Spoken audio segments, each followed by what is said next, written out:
Gloire à Dieu. Merci Seigneur pour sa présence au milieu de nous. Merci Seigneur parce que nous réalisons et nous touchons du doigt que le Seigneur est au milieu de nous et sa parole s'accomplit là où 2 ou 3 seulement se réunissent au nom du Seigneur Jésus. Il se trouve là et nous constatons que Dieu se trouve au milieu de nous. Amen. Que Dieu soit béni. Voilà, je vous invite à suivre avec moi une lecture dans l'Évangile selon Matthieu, chapitre 28, verset 19. Évangile selon Matthieu, chapitre 28, verset 19.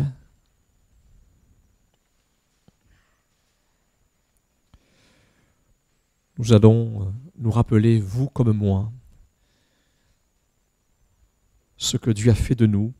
Certes, il a fait de nous ses enfants, mais il a fait de nous des disciples. Amen. Et on va juste faire un rappel qui est tellement bon pour chacune de nos vies, sans exception. Allez, faites de toutes les nations des disciples, les baptisant au nom du Père, du Fils et du Saint-Esprit, et enseignez-leur à observer tout ce que je vous ai prescrit. Et voici, je suis avec vous tous les jours jusqu'à la fin du monde. Amen. Gloire à Dieu. Voilà ici donc un texte, frères et sœurs, qui nous rappelle la merveilleuse mission que Dieu nous a confiée. Allez, faites de toutes les nations des disciples. Et c'est ce que nous allons pratiquer donc cet après-midi pour notre frère Lecause Charbel. Amen, qui fait partie donc maintenant de cette famille de Dieu. Et nous sommes très heureux de l'accueillir dans notre famille, dans la famille du Seigneur. Qu'est-ce qu'un disciple? Un disciple, c'est un élève. C'est un élève qui écoute avec attention l'enseignement, l'éducation de son maître. Et nous savons que nous avons un maître formidable, un maître qui n'est pas dur avec nous. Avant lui, d'autres maîtres ont dominé sur nous. Et entre autres, ce maître terrible qu'est le diable. Mais Dieu nous en a délivrés par la puissance et le sang de Jésus-Christ. Et aujourd'hui, Christ est devenu notre maître. Que Dieu soit béni. Et c'est vrai qu'un disciple, c'est un élève qui écoute avec attention l'enseignement, l'éducation de son maître. Et c'est ce que Dieu désire pour chacun d'entre nous à l'égard de ces enseignements. Il nous faut avant tout prendre le temps d'écouter ses instructions. Et c'est le psaume 78, verset 1, qui dira ceci: « Mon peuple, écoute mes instructions. Prête l'oreille aux paroles de ma bouche. » Et nous retrouvons ici, frères et sœurs, les qualités indispensables d'un véritable disciple du Seigneur. Une oreille attentive aux instructions du Seigneur. Et c'est ce que dira le prophète Ésaïe au chapitre 50, verset 4. « Le Seigneur l'Éternel m'a donné la langue des savants pour que je sache soutenir par une parole celui qui est lâche. Il me réveille chaque matin, il réveille mon oreille pour que j'écoute comme ceux qu'on enseigne. Le Seigneur l'Éternel m'a ouvert l'oreille et moi je n'ai pas été rebelle, je ne me suis pas retiré en arrière. » Amen. Je voudrais dire tout d'abord, frères et sœurs, que notre formation en tant que disciples, pour vous comme pour moi, elle se terminera, mais dans le ciel. Dans le ciel, lorsque nous revêtirons notre corps glorieux et que nous serons pour toujours avec le Seigneur et semblables à lui. Mais en attendant, nous avons besoin d'apprendre, vous comme moi. Nous sommes toujours à l'école de Dieu. Amen. Voilà pourquoi nous sommes appelés à apprendre du Seigneur tous les jours de notre vie. Et nous ne voulons pas Nous ne voulons pas ressembler à cette église de la Odyssée, du livre de l'Apocalypse au chapitre 3, verset 17. Église qui se croyait déjà arrivée, son orgueil l'avait complètement aveuglée et elle pensait qu'elle n'avait plus rien à apprendre du Seigneur. Et voici ce que le Seigneur lui répondit. Parce que tu dis, je suis riche. Je me suis enrichi. Et je n'ai besoin de rien et parce que tu ne sais pas que tu es malheureux, misérable, pauvre, aveugle et nu, je te conseille d'acheter de moi de l'or éprouvé par le feu afin que tu deviennes riche et des vêtements blancs afin que tu sois vêtu et que la honte de ta nudité ne paraisse pas et un collier pour oindre tes yeux afin que tu vois. Moi je reprends et je châtie tout ce que j'aime. Et donc du zèle, et repens-toi. Amen. Gloire à Dieu. Nous ne voulons pas ressembler à cette église qui pensait être déjà arrivée, mais nous voulons être de ceux qui, prenant conscience que nous avons toujours besoin d'apprendre du Seigneur. Amen. Amen. Il me réveille chaque matin, disait notre texte. Il réveille mon oreille pour que j'écoute comme ceux qu'on enseigne. Le Seigneur l'Éternel m'a ouvert l'oreille et moi, je n'ai pas été rebelle, je ne me suis pas retiré en arrière. Le verbe écouter signifie être attentif à un son ou à une parole. Écouter, c'est prêter l'oreille avec une oreille attentive, tendre l'oreille. Le contraire, c'est quelqu'un qui a la tête ailleurs. Dans un terme familier, on dit de quelqu'un qui écoute que d'une oreille. Écouter, c'est aussi tenir compte de ce que nous percevons par nos oreilles. Et dans notre contexte de disciples, il est question ici de tenir compte des enseignements de la parole de Dieu.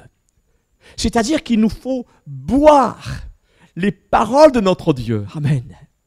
Et j'allais dire, il nous faut les manger, comme dira l'Éternel à ce prophète. Il nous faut croire, ne consulter que ses paroles, obéir à ses paroles, les observer, les respecter, s'y conformer.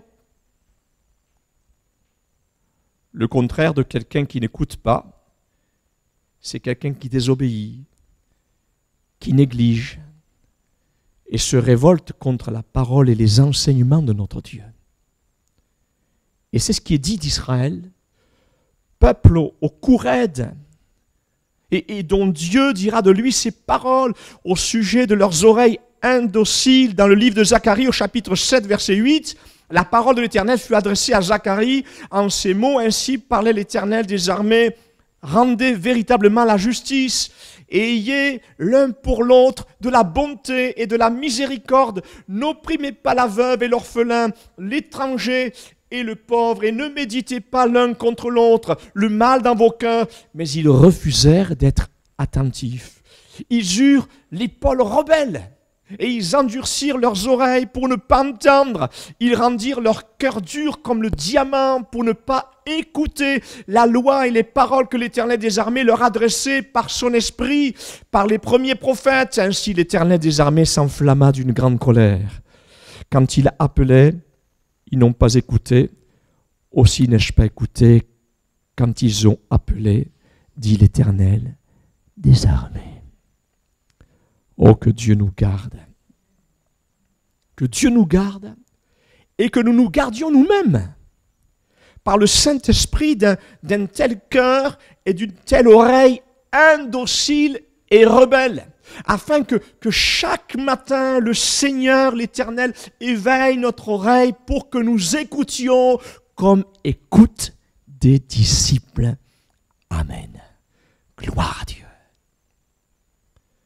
Cette oreille de disciple est avant tout, comme nous venons de le dire, attentive à la voix de notre Maître, notre Seigneur. Mais cette oreille de disciple elle est aussi une oreille ouverte, attentive aux besoins de notre prochain. Gloire à Dieu. Allez, faites de toutes les nations des disciples. Le disciple de Jésus-Christ ne vit pas sa foi que pour lui-même. Le disciple de Jésus-Christ n'est pas égoïste, mais il partage sa foi avec tous ceux qui sont autour de lui. Rappelez-vous de cette parole de Jésus à ses disciples dans le livre des Actes des Apôtres, au chapitre 1, verset 8. « Mais vous recevrez une puissance. Le Saint-Esprit survenant sur vous et vous serez mes témoins à Jérusalem, dans la Samarie et jusqu'aux extrémités de la terre. » Que Dieu soit béni. Oui, le disciple du Seigneur, c'est aussi quelqu'un qui prend le temps d'écouter les autres. Et l'exemple de cette écoute par excellence, nous l'avons dans la personne de notre Sauveur Jésus-Christ. Il nous a donné l'exemple. Sans cesse jusqu'à sa mort, sans se lasser. Il s'est penché sur les autres pour les écouter. Rappelez-vous du brigand sur la croix. Qui allait penser à lui? Qui allait écouter un tel homme meurtrier? Mais Jésus, lui, s'est penché vers lui. Amen. Jésus a tendu son oreille à sa prière. Et ce brigand fut sauvé pour l'éternité parce que Jésus a tendu l'oreille. Amen. Et il a écouté le cri du malheureux. Et lorsqu'un malheureux crie, alors l'Éternel l'entend. Et il le délivre de toutes ses détresses. Et c'est ce qu'il a accompli pour ce brigand. Gloire à Dieu.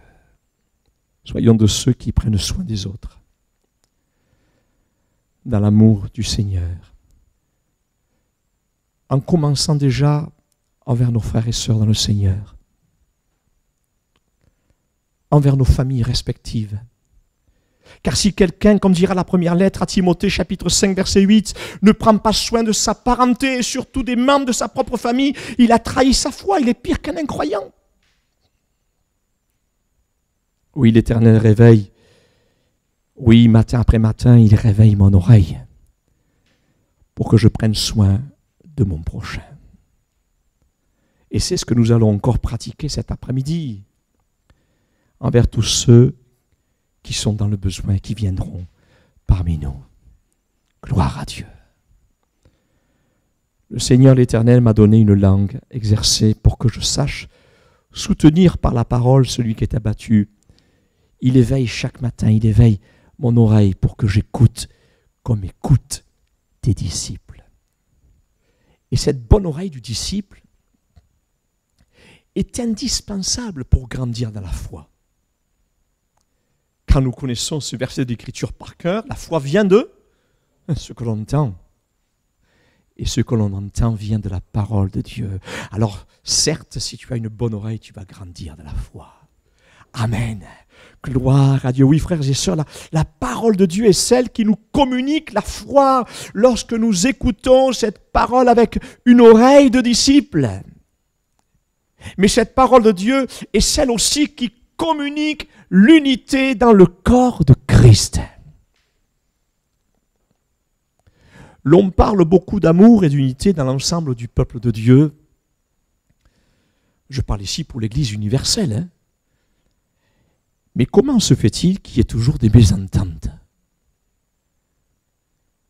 des désaccords? Et cela a toujours été le problème majeur dans le peuple de Dieu, que ce soit dans l'Ancienne Alliance ou la Nouvelle Alliance. Ça a toujours été pareil. Toujours des mésententes. Et pourtant, les hommes de Dieu n'ont cessé de parler d'amour, de parler d'unité.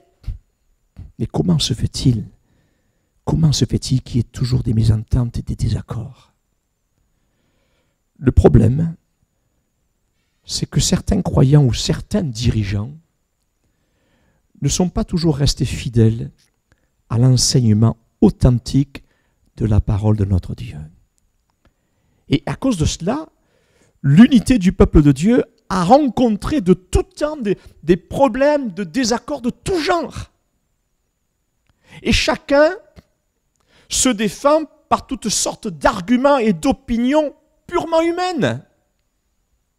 Frères et sœurs, l'unité du peuple de Dieu dépendra toujours de cette unité de cœur, d'âme et d'esprit que produit en nous les enseignements authentiques de la parole de Dieu. Et c'est ce que confirmera la première lettre de l'apôtre Jean, chapitre 1, verset 7. Si par contre, nous vivons dans la lumière, tout comme Dieu lui-même est dans la lumière, alors nous sommes vraiment en communion les uns avec les autres, et le sang répandu pour nous par Jésus son Fils nous purifie du péché sous toutes ses formes. Mais à une condition, si nous marchons dans la lumière comme il est lui-même dans la lumière, et nous savons que la lumière parle de cette parole qui est comme une lampe à nos pieds, une lumière sur notre sentier. Et si nous nous unissons en accord avec la parole dans son intégralité, alors Dieu fera de nous un peuple uni. Gloire à Dieu. Gloire à Dieu, que Dieu bénisse son Église dans son ensemble, afin que chaque dirigeant déjà et chaque chrétien puisse mettre en pratique cette parole de la première lettre de Jean, chapitre 1, verset 7. Que Dieu soit béni. Frères et sœurs, si nous voulons garder cette bonne unité qui est la nôtre, demeurons toujours avec une oreille de disciple attentive à cette bonne parole de notre Dieu. Que nos pensées, que nos paroles, que nos agissements soient toujours en conformité avec ce qui est écrit dans le livre de notre Dieu, afin que rien ni personne ne sème en nous aucun sentiment de division sous toutes ses formes. Gloire à Dieu. Et j'aimerais terminer pour ce matin en disant que le disciple de Jésus-Christ, c'est surtout quelqu'un qui a fait le choix de prendre sa croix et de suivre Jésus sans s'embarrasser des choses de cette vie, aussi légitimes soient-elles. Chacun doit prendre sa croix, qui est une image de la mort de nos œuvres charnelles, qui est une image de cette mort avec Christ. Et chaque jour, nous devons veiller à ce que notre vie soit en conformité avec la mort de Jésus-Christ. Et c'est ce que Jésus voulait faire comprendre à ceux qui voulaient le suivre. Dans l'Évangile selon Luc, chapitre 14, verset 25, nous lisons ceci. Plus tard, Jésus est en route, et des foules nombreuses l'accompagnent, et il se tourne vers elle et il dit, « Celui qui vient à moi doit m'aimer plus que son père, plus que sa mère, plus que sa femme ou son mari, ses enfants, ses frères, ses sœurs, et même plus que sa vie. » Avouons-le, la barre est haute, mais c'est la barre qu'il nous faut passer pour être un véritable disciple de Jésus-Christ. Sinon, cette personne ne peut pas être mon disciple. Celui qui ne porte pas sa croix et qui ne me suit pas, celui-là ne peut pas être mon disciple. Et voilà ici un texte qui nous rappelle que la vie du disciple de Jésus-Christ est avant tout une vie de renoncement à tout ce qui pourrait nous détourner de la volonté de Dieu pour notre vie personnelle et cachée en Jésus-Christ. Alors, rassurez-vous, cela ne veut pas dire qu'il nous faut vivre cloîtrés dans un couvent. C'est Jésus qui dira ceci dans l'une de ses prières adressées à son Père. « Je ne te prie pas, Père, de les ôter du monde, mais de les préserver du mal. » Mais cela veut nous dire tout simplement que c'est le Seigneur et sa volonté révélée par sa parole qui doit régner avant tout et avant tous dans nos cœurs. Car sinon, nous ne pourrons être véritablement son disciple. Sont des adhérents, mais pas des disciples. Et le but, c'est de faire des disciples. C'est le but que Dieu nous a donné. Oui, être disciple de Jésus-Christ, c'est avoir fait le choix d'ouvrir la porte de notre cœur afin que le Seigneur soit le seul maître de notre vie. Car nous ne pouvons être disciples de 2 maîtres à la fois. Et c'est ce que dira l'Évangile selon Matthieu, chapitre 6, verset 24, un texte que nous connaissons. Nul ne peut être en même temps au service de 2 maîtres. Car ou bien il détestera l'un et aimera l'autre, ou bien il sera dévoué au premier et méprisera le second. Vous ne pouvez pas servir en même temps Dieu et l'argent. Et ce verset se passe de tout commentaire. Nous ne pouvons servir Dieu et être esclaves en même temps du matérialisme. Et c'est ce que représente ici, entre autres, l'argent. Alors cela ne veut pas dire que travailler pour subvenir à ses besoins est un péché, loin de là.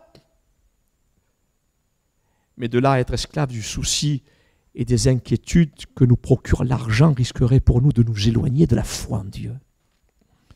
Voilà pourquoi Jésus dira dans l'Évangile selon Matthieu, chapitre 6, verset 31, « Bannissez donc toute inquiétude et ne dites pas que mangerons-nous ou que boirons-nous, avec quoi nous habillerons-nous » Et dans Matthieu 6, 33, Jésus dira encore ces paroles, « Préoccupez-vous d'abord du royaume de Dieu et de la vie juste qu'il demande, et Dieu vous accordera aussi tout le reste. » Amen. Gloire à Dieu. Oui, être disciple de Jésus-Christ, c'est savoir vivre dans la foi en toutes choses, sachant que notre Dieu prendra soin de nous dans tous les détails de notre vie.